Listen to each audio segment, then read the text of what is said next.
¿Qué tal? Buenos días. Israel se enfrenta a la posibilidad de que el Tribunal de la ONU vea indicios de genocidio en su actuación en Gaza.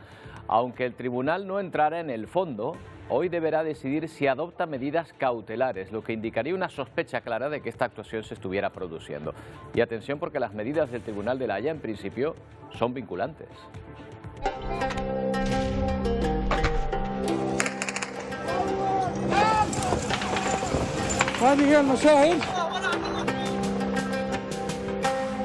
هي كانت رايحة مع أخوي على الحمام. Es decir, que obligarían al Estado a llevarlas a cabo. La máxima instancia judicial de la ONU podría ordenar, de hecho, el cese de la acometida militar, aunque el primer ministro israelí ya ha advertido que ninguna decisión parará su ofensiva. De todas formas, una adopción de medidas cautelares sería un enorme golpe moral a la actuación israelí, que se siente legitimada para llevar a cabo su invasión militar por el ataque sufrido por los terroristas de Hamas el 7 de octubre pasado. Se espera que la decisión se haga pública este mediodía. Se espera que sea a las 12 aproximadamente y estaremos atentos a ese Tribunal de la Haya, pero comenzamos con un nuevo auto del juez que instruye la causa por posibles actos de terroristas de Tsunami Democratic. El juez de la Audiencia Nacional, Manuel García Castellón, cuestiona que Puigdemont pueda acogerse al amparo de la ley de amnistía.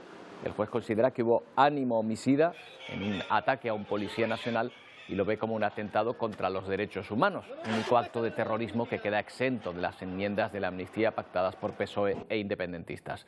El ataque se vincula a una manifestación de Tsunami Democratic, asociación a la que está vinculado Puigdemont o la también exdirigente independentista Marta Rovira. Bueno, también hemos conocido que el Centro Nacional de Inteligencia pidió al Tribunal Supremo que autorizara a espiar a Pere Aragonès, el actual presidente de la Generalitat, al sospechar que podría estar al frente de los activistas independentistas. En relación a este tema, Félix Bolaños, ministro de Justicia, se pronunciaba esta misma mañana desde Bruselas. Lo que ocurre es que, a diferencia de lo que pasaba durante gobiernos anteriores, este gobierno respeta el Estado de Derecho y no hay ninguna presión, ninguna injerencia en el funcionamiento normal de las instituciones y de los organismos, como en este caso es el CNI, y por tanto, pues lo que tenemos que hacer es mostrar todo el respeto. Bueno, otro dato que hemos conocido esta mañana, los datos de empleo de la EPA, la encuesta de población activa correspondientes al año 2023. Según esa encuesta, durante el año anterior el empleo se redujo en nuestro país en 193.000 personas. La tasa de desempleo en España quedaría en el 11,76%. Además, tras generarse en un año 783.000 puestos de trabajo, 2023 se cerró con más de 21 millones de personas trabajando. Esto supone una cifra récord. Pero vamos con la crónica internacional, con Israel. Mientras continúa la guerra en Gaza, los supervivientes del Holocausto y familiares de rehenes israelíes retenidos en la franja se han reunido en Haifa para una ceremonia previa al Día Internacional en memoria del Holocausto. Muchos de ellos tienen casi 100 años. Fueron víctimas y testigos de la masacre nazi contra los judíos. Los familiares de los rehenes tratan de establecer similitudes con la matanza y secuestro de miles de israelíes en el ataque terrorista de Hamas el pasado octubre. Pero en los tribunales, a quien se cuestiona ahora mismo es a Israel, a la espera de una trascendental decisión del Tribunal de la Haya. La Corte de Justicia de la ONU, que decidirá hoy si establece medidas cautelares contra la actuación israelí en la franja de Gaza. La decisión se encuadra en el proceso por genocidio contra Israel iniciado por Sudáfrica el pasado diciembre. Aunque el tribunal no va a entrar en el fondo del asunto, sí que puede tomar medidas cautelares, medidas que podrían incluir una orden de cese de las acciones militares en la franja. Jamás se compromete a respetarlo en caso de que llegue, pero Israel ya ha dicho en boca de su primer ministro que nadie parará su ofensiva. Netanyahu ha convocado de urgencia un gabinete de crisis a la espera de ese dictamen que se ha anunciado para las 12, hora canaria. Desde ese lugar, donde ahora mismo se vive una enorme expectación, esta es la imagen en directo del edificio que alberga el Tribunal de la Haya. Recuerden que este tribunal no tiene capacidad ejecutiva sobre sus decisiones, pero el dictamen influirá en mucho en lo diplomático. Pedir medidas cautelares a Israel supondría un golpe moral muy importante para su causa. En las últimas horas hemos asistido a imágenes escalofriantes sobre la represión israelí en la zona. Fíjense en estas estremecedoras imágenes. Se ven cientos de civiles palestinos esperando para hacerse con algo de comida. Mientras están en la cola, un grupo de soldados hebreos comienza a disparar. Se escuchan las ráfagas y el pánico se desata. Los gazatíes tratan de huir despavoridos, algunos sin éxito. Muchos son niños y adolescentes. Hamas denuncia que 20 personas han muerto en este acto de crueldad extrema y otras 150 han resultado heridas. Sobrevivir en Gaza es cada vez más difícil. En las playas de Rafah, al sur, un grupo de desplazados asaltan varios camiones con provisiones. La mayoría se ven obligados a elegir entre morir por las bombas o por el hambre. Y es que los alimentos siguen entrando a cuentagotas, porque desde diciembre Israel solo permite que un número insignificante de vehículos entre en la franja. Esta madre cuenta que en mes y medio su hijo, un bebé de apenas meses, ha perdido más de 3 kilos. Los dos sufren desnutrición y lo peor es que no hay comida. Egipto asegura que el paso está abierto las 24 horas. Pero Netanyahu está obstruyendo los procedimientos para que esa ayuda tan necesaria llegue. La Organización Mundial de la Salud ha definido la situación humanitaria como infernal. La cuestión palestina también está tensionando el Líbano. El país ya ha vivido un conflicto civil y varias invasiones de Israel. Y de nuevo se enfrenta al fantasma de la guerra. Y en Ucrania falta menos de un mes para que se cumpla 2 años de la invasión rusa. Siguen los ataques a objetivos civiles que vienen marcando la guerra en las últimas semanas. El último a un edificio de apartamentos en Odessa. Mientras siguen las investigaciones por el derribo de un avión militar ruso con 65 prisioneros ucranianos en su interior. Este cartel escrito en cirílico señala que estamos en la localidad de Belgorod, vigilada y convertida en el nuevo frente de guerra entre Ucrania y Rusia. Una guerra de información que deja pocas evidencias más allá de esta enorme huella negra, estos restos de chatarra de un avión que ambos bandos interpretan de forma muy diferente. Mientras el portavoz del Ministerio de Defensa ruso hablaba abiertamente de que el ataque había sido por parte de Ucrania contra ese avión,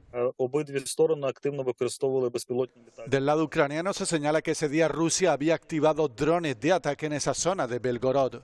Russia and Ukraine are conducting separate investigations. Más allá de las partes implicadas, Naciones Unidas señala que no tiene capacidad para decidir quién derribó este avión, aunque otras voces, como la del comisionado de Derechos Humanos en Ucrania, se apunta que la lista de fallecidos que ha dado Rusia incluye a prisioneros ucranianos que ya han sido intercambiados. Lo que no se interpreta es este sonido de sirenas, este nuevo ataque ruso, esta vez sobre la ciudad de Odessa, que ha dejado al menos 6 heridos en el bombardeo a este edificio. Y tras las elecciones en Taiwán que dieron la victoria a Lai Ching-te, favorable a la independencia respecto a China, la tensión se está disparando en la zona, agravada además por la presencia de un buque lanzamisiles estadounidense.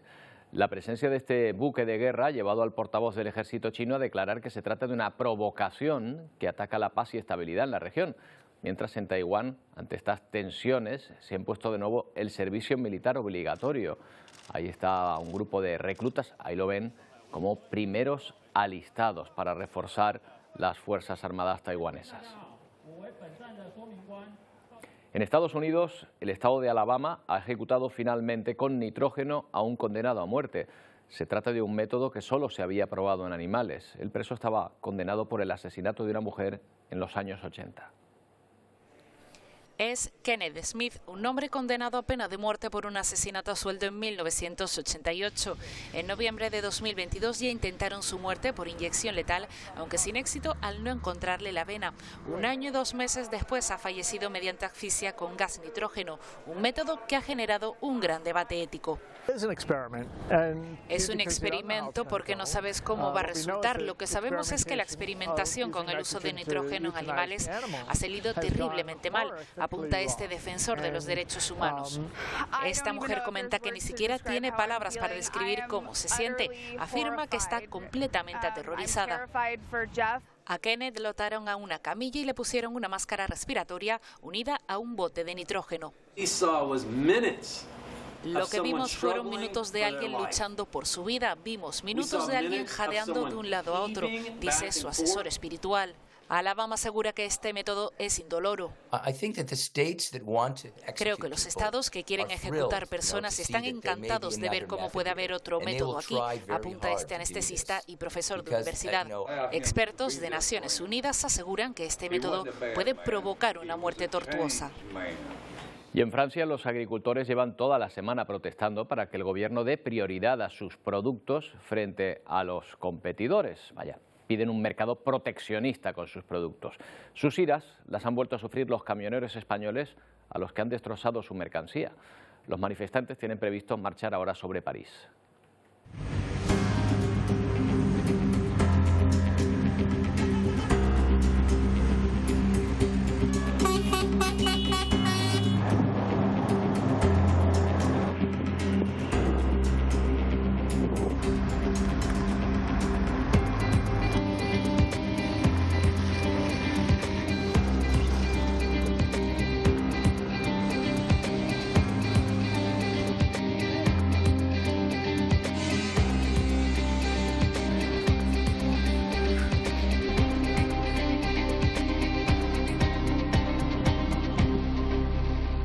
Bueno, y vamos a hablar también en profundidad de migración. Sigue coleando la polémica de Frontex, que vamos a abordar en unos minutos, pero antes vamos hasta La Restinga, donde han llegado cayucos, además María Fernández, con 2 fallecidos. Así es, hay que lamentar 2 personas fallecidas hoy en este puerto de La Restinga. Hoy han llegado 3 cayucos, uno a las 5 de la mañana y 2 sobre las 9:20. En uno de esos 2 venían 2 personas fallecidas, un hombre y una mujer. La mayoría de las personas que han llegado hoy, pues muchas han llegado en mal estado de salud. 2 de ellas han tenido que ser de momento trasladadas al Hospital Insular de Los Reyes. En estas 3 embarcaciones más de 170 personas.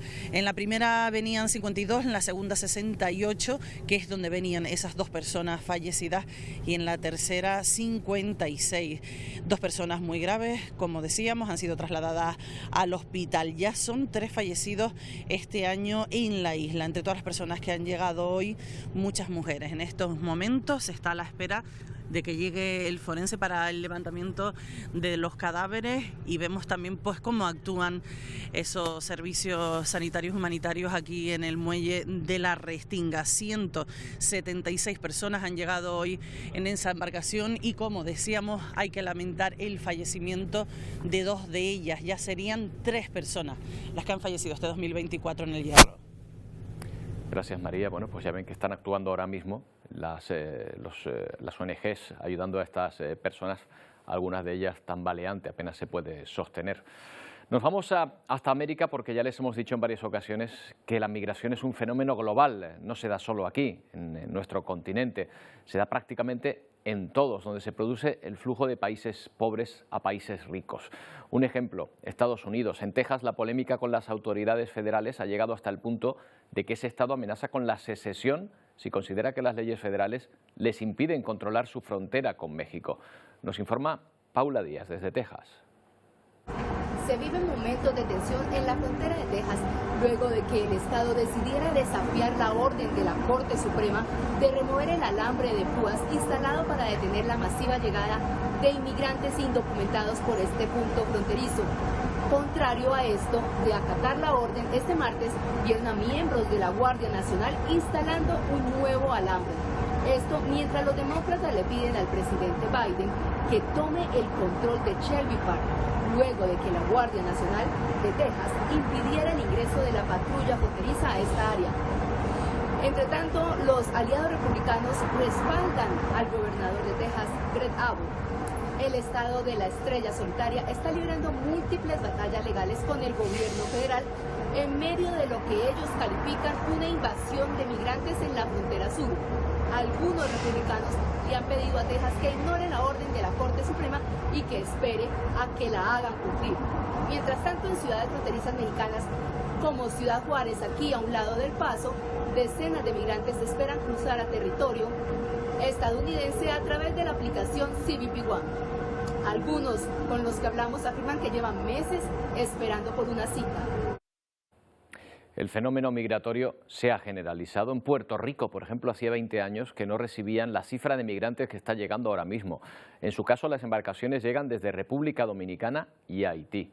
Las travesías han aumentado un 78%. Miren el ejemplo de una de las embarcaciones que llega en un momento dado y las personas en su interior todavía tienen fuerzas para correr y huir de los agentes. Curiosamente, el gobierno puertorriqueño trata de convencer a Estados Unidos para que permita la entrada legal de estas personas para utilizar los miles de millones de fondos federales para reconstruir la isla después de los numerosos huracanes. Necesitan mano de obra y lo que piden son visados especiales para una duración determinada al menos.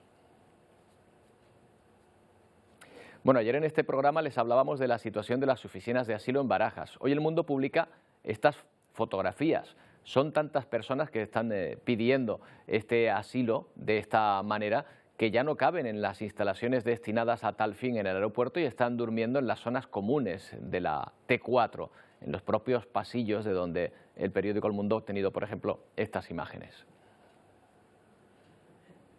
Bueno, en Panamá está ocurriendo lo mismo, en su principal aeropuerto. El gobierno trata de frenar el acceso de los migrantes que llegan por miles al país en tránsito con documentación falsa, una situación similar a la que les estábamos contando en Barajas.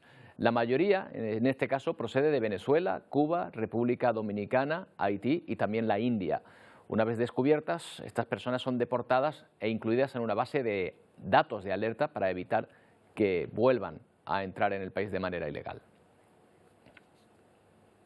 Bueno, y aquí nos preguntamos si sigue operando Frontex en Canarias. La respuesta es que sí, que las operaciones se mantienen.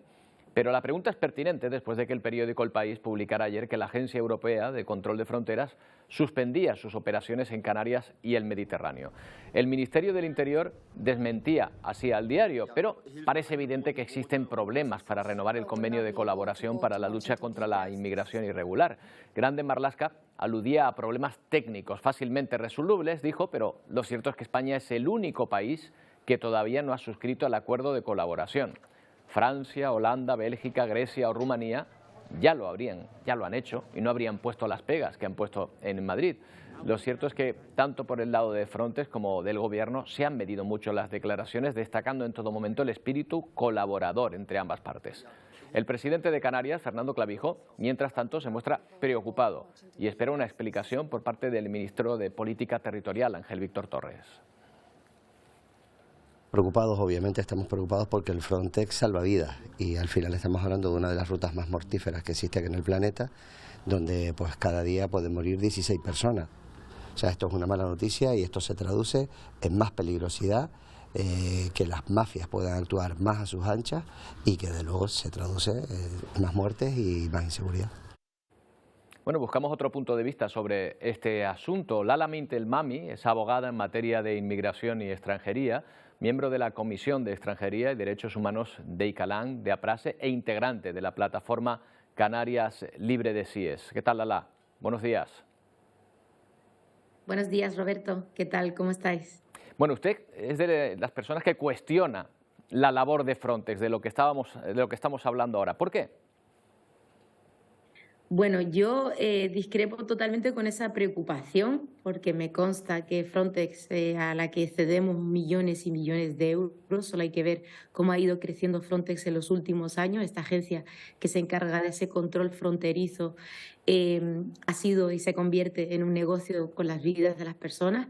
Esas mafias que imperan y, como decía el presidente de gobierno, Clavijo, está claro que lo hacen porque las personas no pueden salir por las vías legales, seguras y dignas, y esto es importante. Yo creo que, y aquí yo voy a hablar un poco de la experiencia, que Frontex lógicamente ha empleado un mecanismo de amenaza, un mecanismo de alarma, pero que desde luego que en ningún momento preocupa. Es decir, tanto si Frontex está o no, no va a cambiar la realidad migratoria de las personas.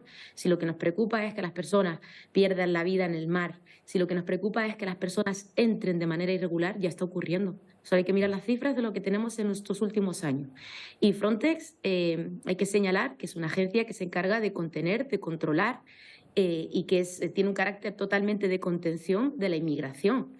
no es un salvavidas de la población migrante. El ejemplo lo tenemos cuando llega una embarcación a cualquiera de las islas de Canarias. ¿Qué pasa con esas personas en ese primer momento? Gente vulnerable. Y aquí el defensor del pueblo emitió una recomendación a Frontex de que evitara hacer las entrevistas que hace, unas entrevistas que se hacen sin que las personas tengan asistencia letrada, unas entrevistas poco transparentes, y esto es para poder identificar y criminalizar todavía más la ruta migratoria. Y está claro que cuando hay un negocio detrás de las fronteras y cuando beneficia a una agencia de fronteras, dudo muchísimo que se vaya a ir de este control migratorio que ejerce en la ruta canaria. Pero, Lala, vayamos por partes. Por lo pronto, la detección de embarcaciones, el control de fronteras, en el que está colaborando Frontex, en primer lugar está permitiendo salvar la vida de muchas personas, ¿no?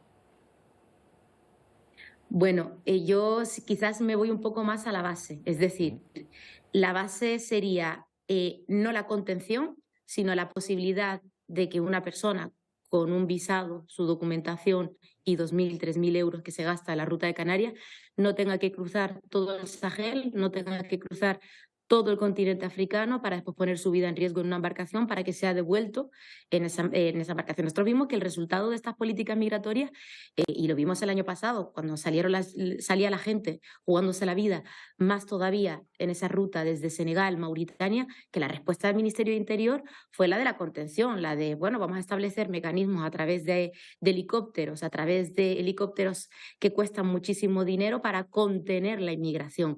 Hay que señalar que todo procedimiento de contención de la inmigración no es salvar vidas, porque la gente va a seguir saliendo.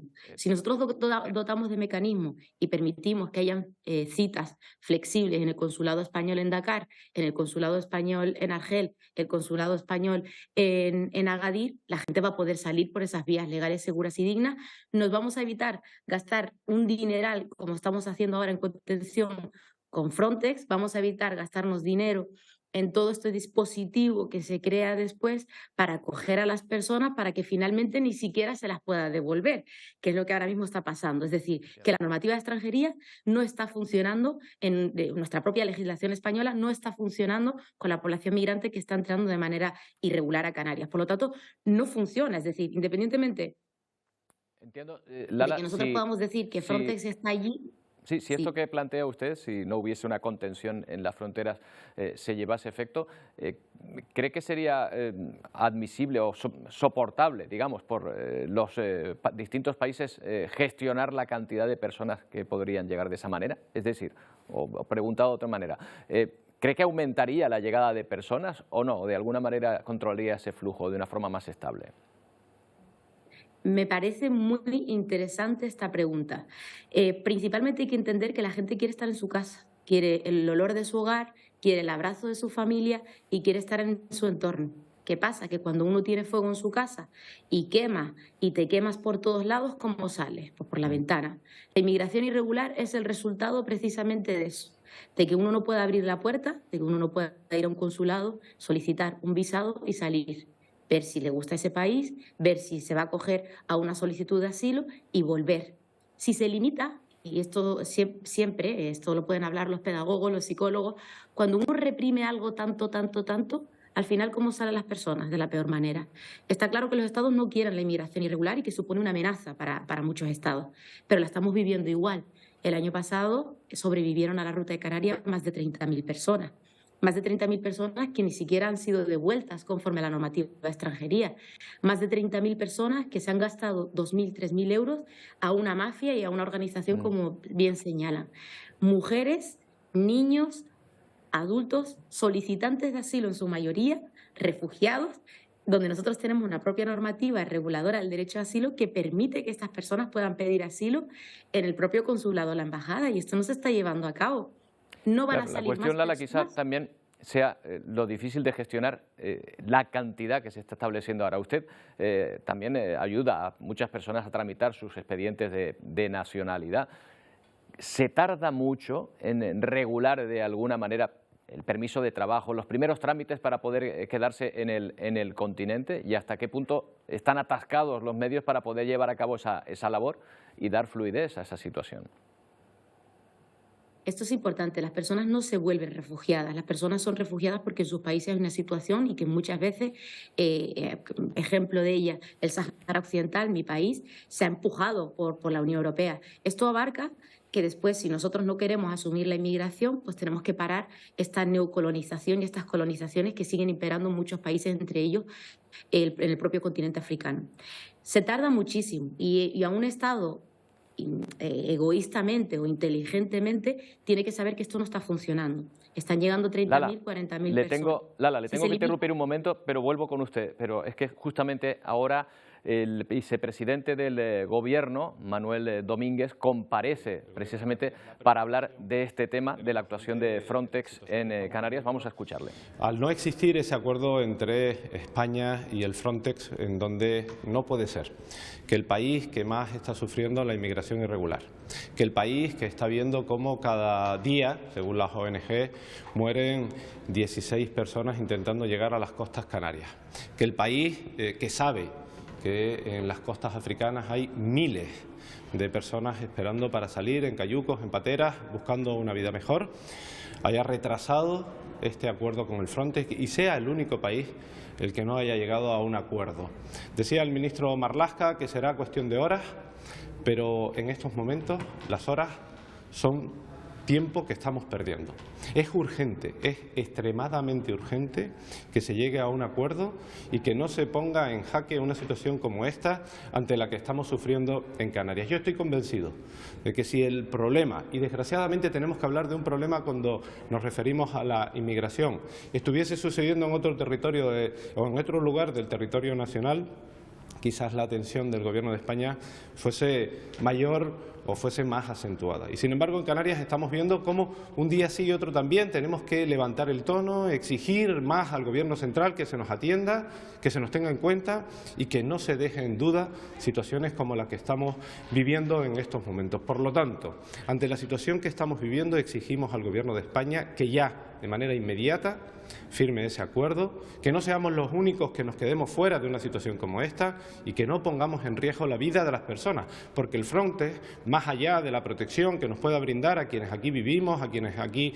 trabajamos, también lucha por salvar vidas. Y hoy en día estamos hablando de vidas humanas, de personas que intentan ir a un lugar mejor en búsqueda de un futuro con mayor esperanza. Por lo tanto, esa es la preocupación que tiene el Gobierno de Canarias. Lo ha dicho el presidente en el día de ayer, lo reitero yo en el día de hoy. Espero y deseo que en los próximos minutos y no horas tengamos son las palabras en directo del vicepresidente del Gobierno reclamando el arreglo de esta situación en la negociación entre la Agencia Europea del Control de Fronteras y el Gobierno estatal. Pero estábamos hablando de otra perspectiva con Lala Mitelmami sobre la labor de Frontex, la migración en Canarias. Le había preguntado, Lala, discúlpeme la interrupción, por lo que tarda, lo que se puede tardar en arreglar los papeles para empezar una persona una nueva vida, empezar a regular, aunque todavía no se le dé la nacionalidad, pero por ejemplo que empiece a trabajar. ¿De media cuánto puede tardar entre que llega y puede empezar a llevar a cabo pues, lo que ha venido a trabajar y a tratar de salir adelante? No es nada sencillo, Roberto, y tristemente yo creo que yo fui el ejemplo cuando denuncié que a pesar de haberme criado aquí, de llevar toda mi vida aquí y de hablar castellano, como podéis ver, mezclado con canario, de haberme formado en una universidad pública canaria, estuve durante 5 años peleando con la administración para que me otorgara la nacionalidad española. Pues imaginaros si yo, que entro y tengo un encaje y cumplo los requisitos, todos los obstáculos que he tenido para poder conseguirlo, cuántas de las personas con las que trabajamos, cuántas de las personas que llegan, que esto yo aquí hablo incluso de que a un Estado, egoístamente, al Estado español, ahora mismo que tiene 300.000 personas, un índice de natalidad que va en declive, que tiene una pirámide de la tasa de natalidad que no sabemos quién va a pagar mis pensiones, las mías, las tuyas, las de todas las personas que estamos, sabiendo que hay mano de obra, que hay personas que vienen jugándose la vida en el mar, que son 30.000 al año, 20.000, 40.000, vamos a suponer a toda frontera sur, le interesa hasta gestionar de alguna manera contrataciones en origen para que la gente no venga aquí y se quede de manera clandestina 2, 3 años, 4 años, porque la normativa de extranjería no es nada flexible para que alguien pueda regularizar su situación.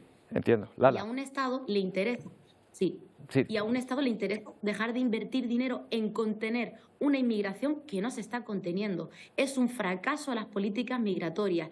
El nuevo Pacto de Asilo y Migraciones va a ser ese reflejo de cómo seguimos gastándonos millones de euros en Marruecos, en Túnez, en Libia, en Frontex, en dispositivos de emergencia, en ONGs. Esto es una realidad, en vuelos de deportación, para que 30.000, 40.000 personas que quieren venir, que se juegan la vida en el mar. Repito, si nos importa realmente que la gente sobreviva al mar, pues vamos a dotar de mecanismos en este caso, salvamento marítimo. Vamos a facilitar que el salvamento marítimo pueda hacerlo. Y vamos a poner el foco en los consulados para que la gente pueda pedir un visado y pueda salir. Lala, tendremos más tiempo para hablar de este asunto. Es un fenómeno que nos afecta directamente, pero aquí en este programa podemos mostrar cómo es un fenómeno global en muchos lugares del mundo. Pero hoy no tenemos tiempo para más. Lala, gracias por atendernos. Buenos días. Un abrazo grande. Bueno, en unos minutos volvemos con más historias de migración desde el punto de vista femenino concretamente, pero también seguiremos hablando de una polémica que tocamos ayer. Facua nos dijo que parte del precio que se debe a los intermediarios, de la subida de precio de los alimentos, se debe a los intermediarios que especulan con esto. Bueno, pues hablaremos con los intermediarios que desde luego no están de acuerdo con esta información. Dentro de un momento.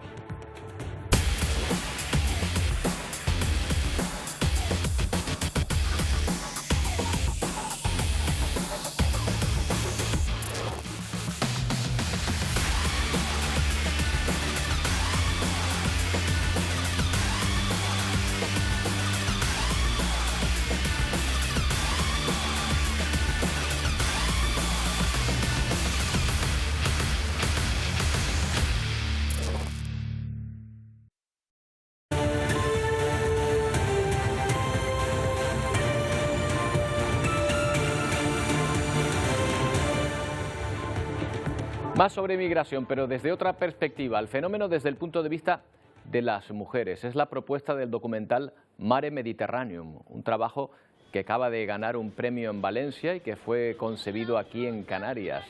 La idea le surgió a María Chaqués, codirectora del documental, en plena crisis de los cayucos aquí en las islas. Anoche fue presentado en Las Palmas de Gran Canaria, donde el lunes habrá otra proyección en Casa África. He tratado de escapar. María Chaqués, codirectora del documental Mare Mediterraneum. ¿Qué tal? Buenos días. Hola, buenos días. ¿Cómo estamos? ¿Qué tal? Bueno, cuéntenos primero de dónde parte esta obra, porque creo que es una historia personal.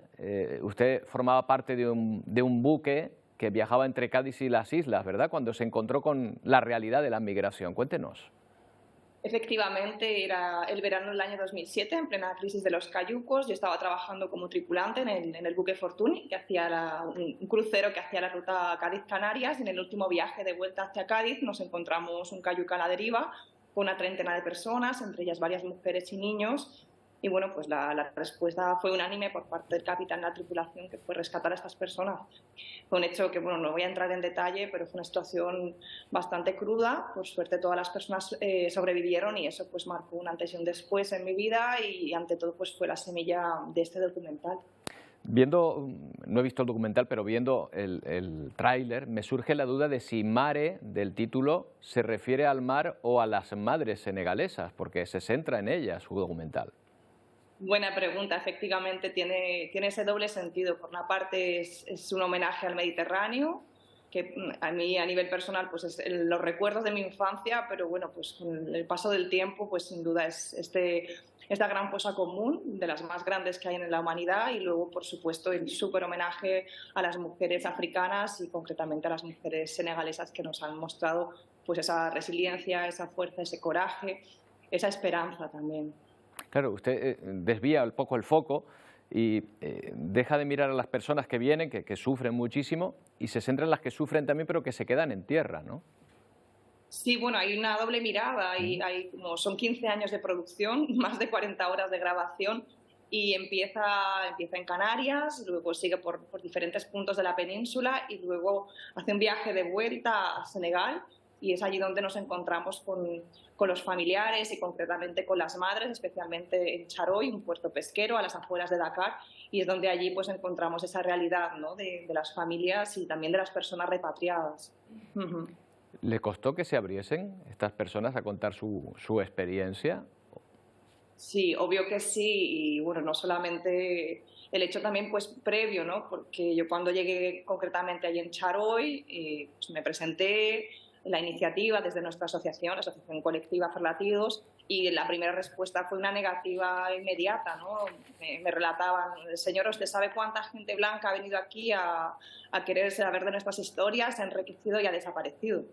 Así que no fue fácil, pero bueno, cuando una persona llega con el corazón abierto, un proyecto autogestionado, activista, finalmente la gente siente, ¿no? que vienes realmente a hacer parte de esta historia y a intentar aportar algo para cambiar la realidad.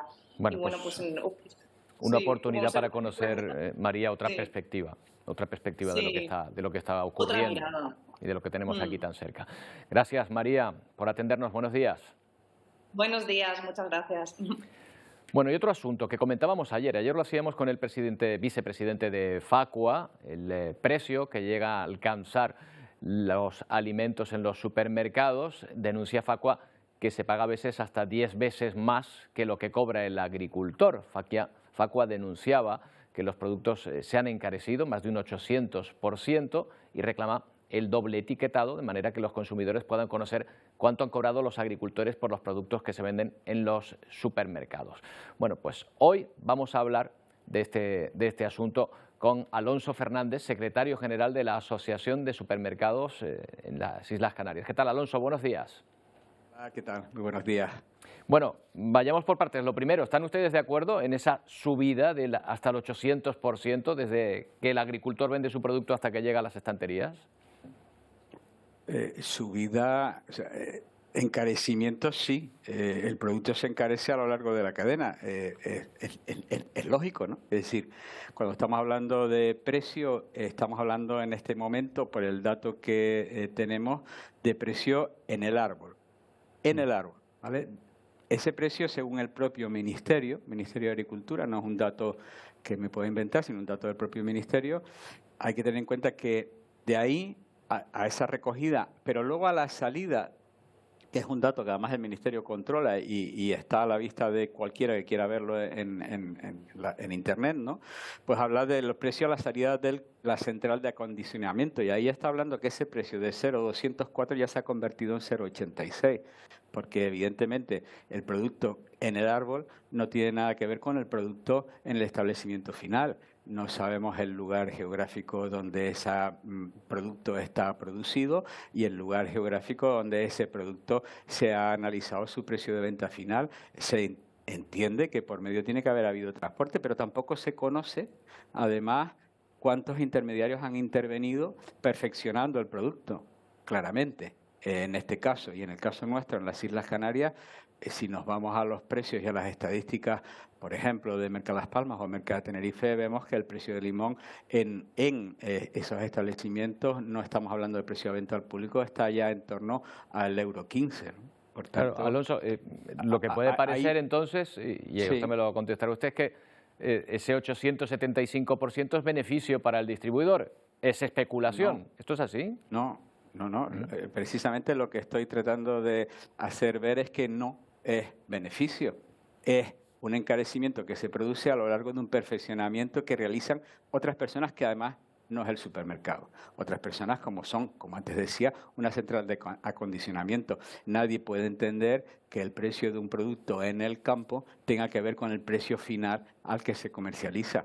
Pero indudablemente no es margen de beneficio, pero vamos a ver. O sea, todo esto es una cuestión hasta difícil para llegar a entenderla nosotros, más por el sensacionalismo que tiene la información, porque si nos vamos a las fuentes y a los datos reales, y los datos reales no son los nuestros, son los del propio Estado, el Observatorio de Imágenes Comerciales, que acaba de publicar recientemente el Gobierno del Estado, concretamente el Banco de España, precisamente dice que donde más se han ido estrechando los márgenes durante todo este momento es precisamente las cadenas de distribución, y de que lo que estamos hablando es de un incremento de precios en origen, producido, entre otras cosas, porque los costes de los insumos y por la sequía pues ha agravado los costes a los propios productores, ¿no? Además, tampoco olvidemos que hay una ley de cadena que precisamente establece eso, ¿no? Alonso, se pedía en esta información el doble etiquetado. ¿Sería beneficioso, sería perjudicial el doble etiquetado? ¿A qué ayudaría? Lo que habría que saber es a qué se refiere cuando hablamos de doble etiquetado. Por ejemplo, lo que antes decía yo en nuestras islas, si nosotros hemos comprado un limón en Canarias en torno al euro 20 o euro 30, porque lo hemos comprado en un mercado central de abastecimiento, como puede ser Merca Las Palmas o Merca Tenerife, ese es el precio al que yo lo he comprado. Por lo tanto, lo que habría que ver es el precio al que luego lo vendo, no el precio al que lo compró ese mercado. Pero además esto de alguna forma claramente a quien va a perjudicar, y entre ellos es al pequeño comercio, a los pequeños establecimientos, que son los que precisamente compran a través de más intermediarios. Pero habría que determinar cuál es el precio en origen, a qué se refiere con precio en origen y de qué calidad o de qué producto o qué productor. Nosotros en nuestros supermercados, cuando compramos un producto en general que solemos comprar a través de cooperativas o de productores agrícolas, puede ser que ese producto provenga de distintos productores, no tiene por qué ser del mismo productor y por tanto del mismo coste, no tiene el mismo coste el productor de una finca al de la finca de al lado, ¿no? Por tanto es muy difícil determinar eso, pero entre otras cosas porque además tampoco entendemos qué es lo que se pretende obtener con un doble etiquetado, que como ya digo tampoco tendría ningún sentido porque además tampoco daría la información clara al consumidor. Bueno, pues Alonso, gracias por las, por las aclaraciones. Hasta la vista. Muchísimas gracias. Hasta luego, buenos días. Bueno, están a punto de llegar nuestros compañeros de Ponte al Día. Vamos a ver cuáles son los contenidos en esta mañana de viernes. Pedro, Wendy. Hola Roberto, ¿qué tal? Muy buenos días. Pues nada, en tan solo unos minutos comenzamos nuestro programa de hoy y lo haremos poniendo en valor la ciencia a través de la historia de Mayra, una tinerfeña que debido a una enfermedad rara nació sin útero y gracias al trasplante de útero de su madre ha podido dar a luz a su primer hijo, una intervención que se llevó a cabo en el Hospital Clínic de Barcelona y hoy pues queríamos hablar con los protagonistas. En otro orden de asuntos estaremos también en la Florida, en la Orotava, en la isla de Tenerife, porque allí ya están ultimando todos los preparativos para ese gran puchero, ese evento ineludible ya en las fiestas en honor a San Antonio Abad y la Virgen de la Esperanza. 70 calderos y 4.000 kilos de ingredientes para que todo aquel que se pase por allí disfrute de este plato tan nuestro. A ver si nos llega algo a nosotros. A ver, si es suerte. Bueno, también hoy nos vamos a hacer eco de la lucha que llevan a cabo los vecinos del enclave marinero de Los Molinos en Fuerteventura. Un juez ha dictaminado el derribo de esas viviendas que están viendo en imágenes por verse afectadas por la ley de costas. Los vecinos han anunciado que presentarán un recurso ante el Tribunal Supremo para poder mantener esas viviendas que han pasado de generación tras generación. Con todo esto y muchos más asuntos, pues que nada, comenzamos aquí en Ponte al Día nuestro recorrido como siempre hasta las 2:30. Hasta ahora. Hasta ahora, compañeros. Bueno, efectos de cambio climático en Colombia, por ejemplo, donde han extinguido más de 200 incendios forestales solo este mes. Ahora mismo hay más de una veintena activos. Es la noche en Bogotá, una columna de humo baña la ciudad. La situación preocupa en el país. Los bomberos consiguen extinguir alrededor de 8 incendios al día, pero es insuficiente. La situación ha sido bastante difícil. Ustedes como están acá en el terreno, bastante difícil, bastante complejo. La altura, la topografía, pues dificulta el accionar sobre la emergencia. Es bastante preocupante porque si se dan cuenta estamos muy cerca al municipio y si no necesitamos, no tenemos los apoyos necesarios, pues muy fácilmente nos va a llegar a la cabecera municipal del municipio de Nemocón. Esto es de, Dios mío, esto es de ponerle conciencia. Mire tantos incendios, animales que se ven muertos, vegetación que se va a recuperar en años, siglos, quizás. El fuego ha consumido unas 600 hectáreas de bosque en los departamentos de Cundinamarca y Santander. En ambas regiones se ha declarado la emergencia. Lo que produce en la práctica es que se pueden mover unas partidas del presupuesto a otras partidas. Obviamente aquí con la finalidad de resolver problemas. A eso se le suma ya la ayuda internacional. El problema fundamental de esta temporada no es solo la ausencia de agua, sino el calor mismo, que es el que evapora el agua y produce el incendio. Colombia es uno de los países con mayor biodiversidad del mundo. Está viendo cómo los efectos de la estación causan estragos en la naturaleza. Bueno, pues ya vemos que el calor está provocando estragos en Colombia. Aquí también el calor es noticia. En la península, por ejemplo, Emilia, está haciendo mucho. ¿Qué esperamos para Canarias este fin de semana? ¿Qué tal? Buenos días, Roberto. Bueno, pues también esperamos calor este fin de semana en el archipiélago, y es que la dorsal anticiclónica no nos quiere abandonar. Vamos con la imagen de satélite para situar esa dorsal, que es esta ausencia de nubosidad que tenemos aquí. Fíjense cómo se van generando esas nubes medias y altas que suben del sur, porque lo que estamos teniendo es tiempo de sur. Esa nubosidad que además parece que forma tormenta, lo que ocurre es que debajo de ella hay una capa muy seca que evita que si precipita algo no llegue al suelo. Vamos a la imagen de satélite en el canal visible. Ahí tenemos también la presencia de calima. Fíjense en ese manchón que tenemos al oeste de la isla de La Palma.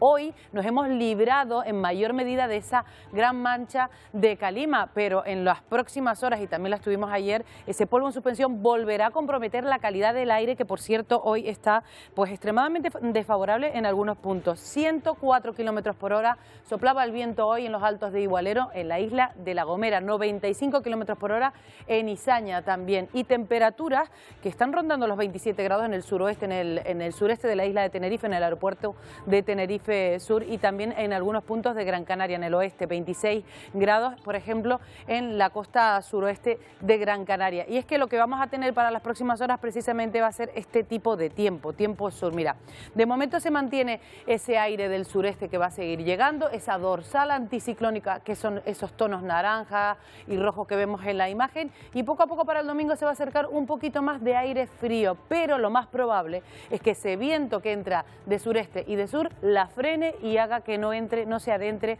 hacia el archipiélago. Como mucho podría rozar algo de humedad la isla de La Palma de cara al domingo, lo vamos a ir viendo. Lo que sí que vamos a tener va a ser calima. Fíjense en el modelo de previsión de concentración de calima, lo que marca con tonos marrones e incluso marrones oscuros, concentraciones de más de 2.000 microgramos por metro cúbico de aire. Hoy esa calima ha esquivado la isla del Hierro, va a seguir subiendo y luego va a ir retrocediendo, y mañana esa calima estará con nosotros nuevamente. Así que la previsión para mañana sábado marca, por un lado, presencia de nubosidad media alta rozando las islas occidentales y presencia de calima en todo el archipiélago. De hecho, mañana la calima ha hecho que se active el aviso amarillo, por ejemplo, en la isla del Hierro, en La Gomera, en La Palma y también en Tenerife. Y también se mantiene el aviso amarillo por viento mañana sábado en el área metropolitana de Tenerife y también en el Valle del Golfo, en la isla del Hierro. A partir de mañana por la noche ese viento tiende a remitir, seguirá soplando del sureste. La situación marítima mañana, mar de fondo del noroeste con olas de hasta 2 metros de altura en el norte y temperaturas que van a subir ligeramente las máximas. ¿Qué va a ocurrir el domingo? Pues el domingo más de lo mismo. De nuevo, nubosidad media alta rozando las islas occidentales. Algo más compacta podría ser con algo más de humedad en la isla del Hierro, ya iremos viendo. Y con viento que va a girar un poquito a componente sur. Va a soplar flojo variable. El viento desaparece ese día, pero no la calima, porque de nuevo ese día vamos a tener calima prácticamente en todas las islas, sobre todo en las occidentales. Y con temperaturas que también este día van a ir en ascenso, es decir, hará más calor el domingo que el sábado. Y de nuevo, situación marítima con mar de fondo del noroeste, con olas de 2 metros en la costa del norte y marejadilla en las costas del sur. Con lo cual, Roberto, podemos resumir que va a ser un fin de semana con bastante calor, con viento todavía hoy y mañana por la mañana, y con menos viento el domingo, y con calima, eso sí, sábado y domingo. Bueno, pues parece que desde luego para un mes de enero bastante calor hace. Y así vamos a terminar, ¿eh? Veremos cómo va evolucionando febrero cuando llegue, que falta muy poco tiempo. Gracias, Emilia. Buen fin de semana. Buen fin de semana. Antes de terminar, 2 cuestiones de última hora. La primera nos llega de Europa. El comisario de Justicia europeo, Didier Reynders, ha aceptado ser mediador en nuestro país para lograr una renovación en el Consejo General del Poder Judicial. Su primera decisión es citar a PSOE y PP el próximo día 31. Y la segunda, ahora sí, en directo desde el Tribunal de La Haya, donde está previsto que se dictamine en este momento sobre la actual guerra de Gaza. Recuerdan que pueden pedir medidas cautelares, entre ellas cesar el conflicto en ese lugar. Veremos qué es lo que decide este tribunal, cuya decisión podría producirse en apenas 4 minutos, a las 12 del mediodía. Estaremos atentos. Con esta imagen les dejamos, con esta imagen en directo de la noticia de última hora. Volveremos el próximo lunes a partir de las 11 en una nueva edición de Atlántico Noticias. Feliz fin de semana.